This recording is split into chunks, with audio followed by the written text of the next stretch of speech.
Pulmonary rehabilitation is one intervention which is widely underused across the world and has been shown to be effectively improving the quality of life and functional capacity of patients suffering from chronic respiratory diseases. In this module, we are going to learn what this pulmonary rehabilitation is about,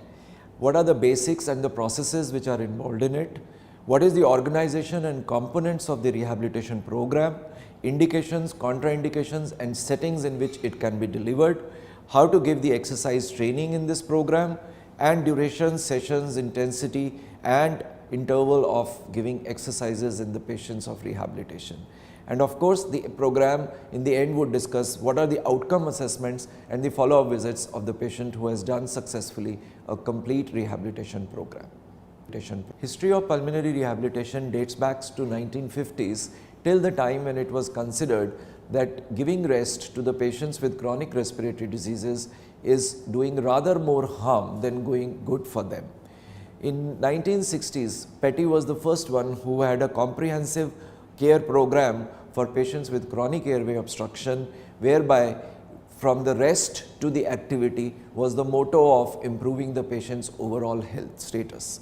In 1974, it was the first time when ACCP gave its definition of pulmonary rehabilitation. However, there were a lot of controversies at that point of time, and next 2 decades led to a final tuning of the definition, which came in 90s with the definitive adaptations and a newer outlook to what the pulmonary rehabilitation should mean to healthcare givers as well as to the patients.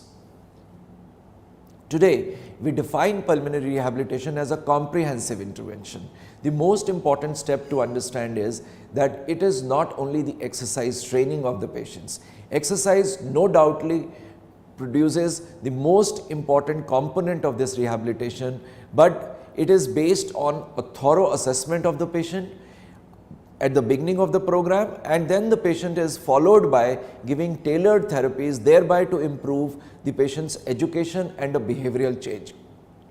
This leads to physical as well as psychological improvement of the patient who are suffering from chronic respiratory diseases, and in the end, we always want to promote a long-term adherence to health-enhancing behaviors in this group of patients.